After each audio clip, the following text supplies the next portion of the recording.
মাত্র 10 মিনিটে ইনস্ট্যান্ট সুজির মশলা ধোসা এইভাবে একবার বানিয়ে দেখুন। কোনো রকম ঝামেলা মনেই হবে না, খুব সহজে ঝটপট রেডি করে নিতে পারবেন। ইনস্ট্যান্ট হয়ে যাবে, কোনো রকম চাল ডাল ভেজানোর ঝামেলা থাকবেই না। তার সাথে প্রত্যেকটা ধোসা একেবারে মচমচে হবে, খেতে ভীষণ ভালো লাগে। যে কেউ একবার দেখাতেই তৈরি করে নিতে পারবেন। সাথে তৈরি করে দেখাবো ভীষণ মজার একটা চাটনি। চাটনির সাথে ধোসা খেতে ভীষণ ভালো লাগে, সাথে থাকবে মশলা আলু, আরো জমে যাবে ধোসা খেতে। নমস্কার বন্ধুরা, প্রতিদিনের মতো দারুণ একটা রেসিপি নিয়ে হাজির হয়ে গেছি। আজকে আমি আপনাদেরকে খুব সহজে মাত্র 10 মিনিটে সুজির মশলা ধোসা তৈরি করে দেখাবো। খুব সহজে চাল ডাল ভেজানোর ঝামেলা ছাড়াই ইনস্ট্যান্ট ধোসা তৈরি করে নিতে পারেন, খেতে ভীষণ ভালো লাগে। তো চলুন আমি খুবই সহজ ভাবে এই ধোসা তৈরি করে দেখাবো, আশা করছি আপনাদের অনেক ভালো লাগবে। তো সবার প্রথমে আমার লাগবে এখানে একটা মিক্সির জার। মিক্সির মধ্যে সুজিটাকে একটু গুঁড়ো করে নেব। তো এখানে আমি 1 প্যাকেট 200 গ্রামের মতো সুজি নিয়েছি। আপনারা চাইলে আরো বেশি করে নিতে পারেন বা চাইলে কম করে নিয়েও বানাতে পারেন। তো সবার প্রথমে এই মিক্সির মধ্যে আমি সুজিটা নিয়ে নেব।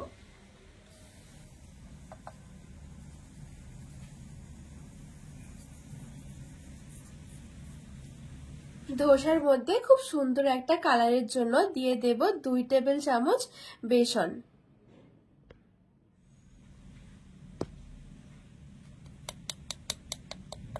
আর দিয়ে দেব 2 টেবিল চামচ আটা, খুব সুন্দর একটা বাইন্ডিং এর কাজ করবে। তো এবারে মিক্সির ঢাকনা লাগিয়ে খুব ভালোভাবে সবকিছু একটু গুঁড়ো করে নেব। তো এখানে আমি খুব সুন্দর করে দেখুন সবকিছু ভালো করে একটু গুঁড়ো করে নিয়েছি। সুজিটা একেবারে আটার মতন গুঁড়ো হবে না, একটু খসখসে থাকবে। এবারে এখানে একটা বাটির মধ্যে এই সুজির গুঁড়োটা নিয়ে নেব।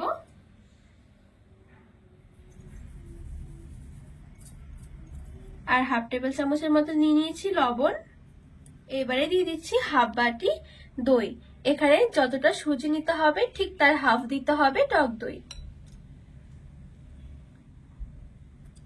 টক দইয়ের বাটিটা ধুয়ে আমি একটু জল দিয়ে দেব, হাফ বাটি, পরে লাগলে আবারও দেব। ভালো করে মিশিয়ে নেব। তো এই দেখুন এখানে ঘন মনে হচ্ছে, তো আরো হাফ বাটি মতন আমি জল নিয়ে নিচ্ছি।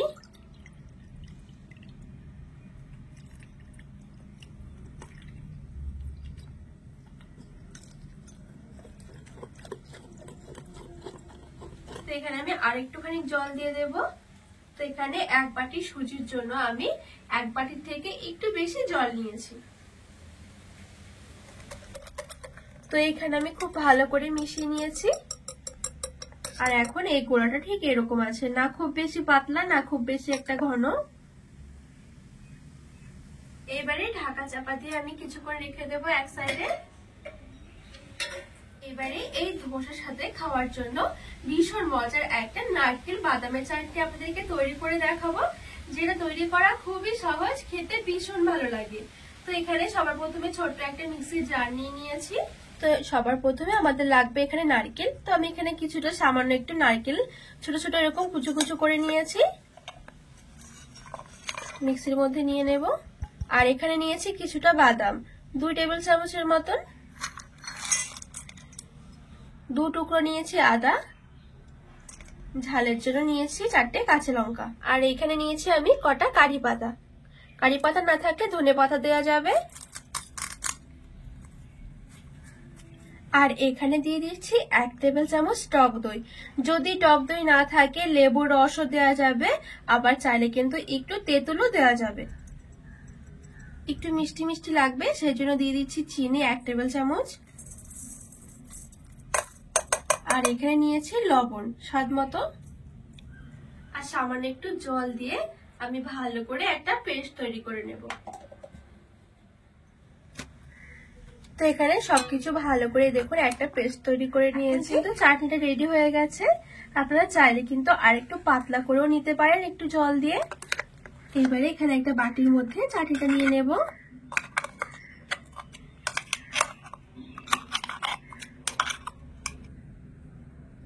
এবারে আমি এখানে একটা তড়কা তৈরি করে নেব চাটনির জন্য।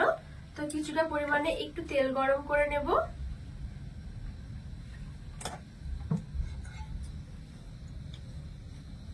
তো এখানে তেলটা গরম হয়ে গেছে।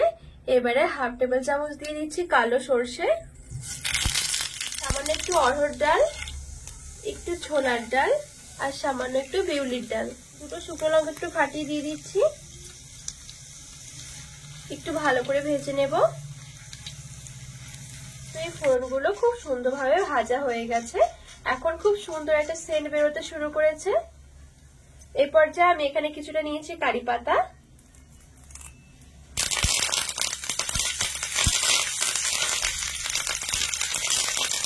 এখানে তরকাটা রেডি হয়ে গেছে। এবারে চাটনির উপরে দিয়ে দেব।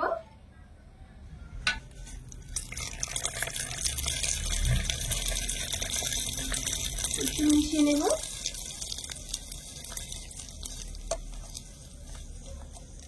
দেখুন কত সুন্দর চাটনি রেডি হয়ে গেছে। খেতে ভীষণ ভালো লাগে এই চাটনিটা।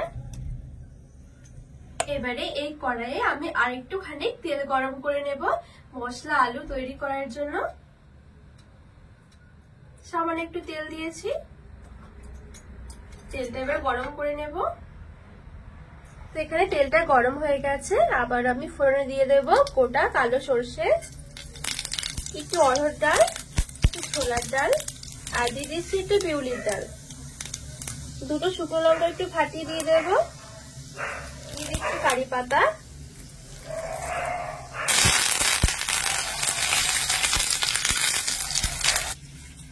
তো এই ফোড়নগুলো খুব সুন্দরভাবে ভাজা হয়ে গেছে।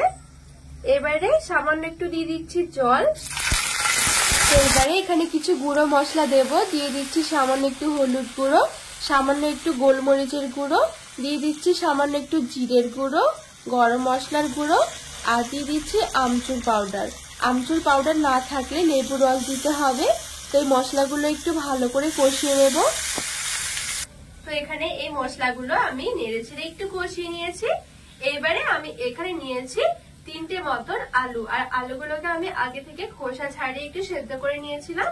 এবারে আলুগুলো একটুখানি ম্যাশ করে দিয়ে দেব হাত দিয়ে।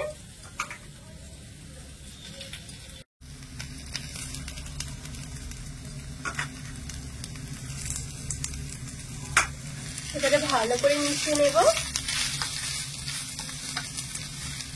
আর উপর থেকে একটু চিনি দিয়ে দিচ্ছি আর দিয়ে দিচ্ছি স্বাদ মতো একটু লবণ। ভালো করে মিশিয়ে নেব। তো এখানে মশলার সাথে ভালো করে মেশানো হয়ে গেছে। এবার আলুটা একটু ভাজা ভাজা করে নেব। তো এখানে খুব সুন্দর করে আমি 1 থেকে 2 মিনিটের জন্য আলুটা একটু ভাজা ভাজা করে নিয়েছি। এখন কিন্তু আমাদের এই ধোসার জন্য মশলা আলুটা রেডি হয়ে গেছে। এই দেখুন কত সুন্দর লাগছে। গ্যাস থেকে নামিয়ে এই মশলা আলুটা এক সাইডে রেখে দেব। তো এইবারে আমি চলুন এই ধোসাগুলো তৈরি করে নেব। তো এখানে একটা তাওয়া একদম হালকা করে একটু গরম করে নেব। আর এইদিকে এই ধোসার ব্যাটারটা আমি 15 মিনিটের জন্য রেস্টে রেখে দিয়েছি। আর এখন দেখুন খুব বেশি পাতলা নয়, আবার কিন্তু খুব বেশি ঘন নয়। যদি ঘন মনে হয় তাহলে একটু জল দিয়ে দেবেন। এই পর্যায়ে আমাদের লাগবে একটা ইনো। যদি ইনো না থাকে হাতের কাছে তাহলে আপনারা এখানে 1 টেবিল চামচের মতন বেকিং সোডা দিয়ে দেবেন, তাহলে হয়ে যাবে। তবে ইনো দিয়ে কিন্তু বেশি সুন্দর হয়। ভালো করে মিশিয়ে নেব।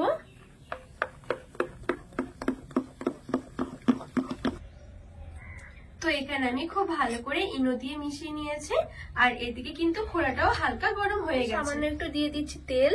এবারে এই তেলটা ভালো করে চারদিকে একটু লাগিয়ে এইভাবে করে একটা কাপড় দিয়ে মুছে নিতে হবে।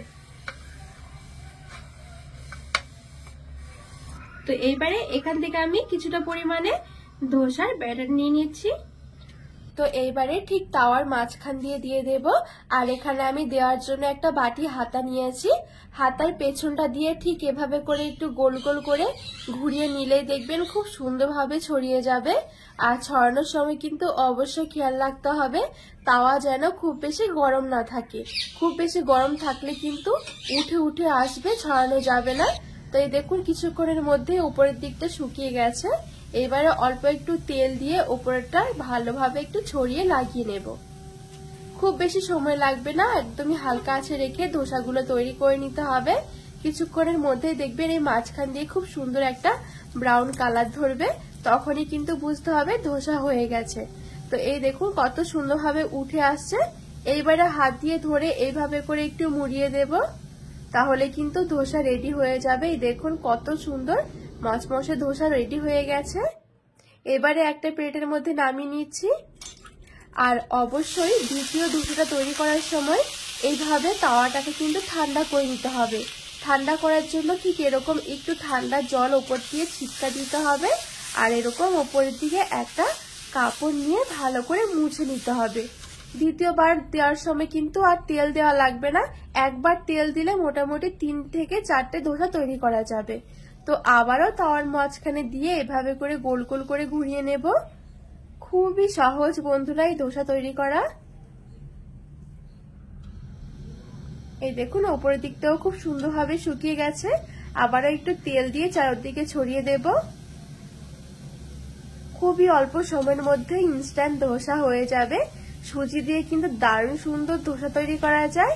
তাই কিছুক্ষণের মধ্যে দেখুন মাঝখান দিয়ে কালার ধরেছে। এইবারে এভাবে করে উঠিয়ে নেব, উঠিয়ে রোল করে নেব, তাহলে কিন্তু এই ধোসাটাও খুব সুন্দরভাবে হয়ে যাবে। এই দেখুন কত সহজে হয়ে গেছে, আর দেখতেও কি দারুণ লাগছে। দেখুন খেতে ভীষণ ভালো লাগে। ঝটপট এই ধোসা একবার তৈরি করে দেখবেন, দারুণ লাগে খেতে। দেখুন কতটা মচমচে হয়েছে।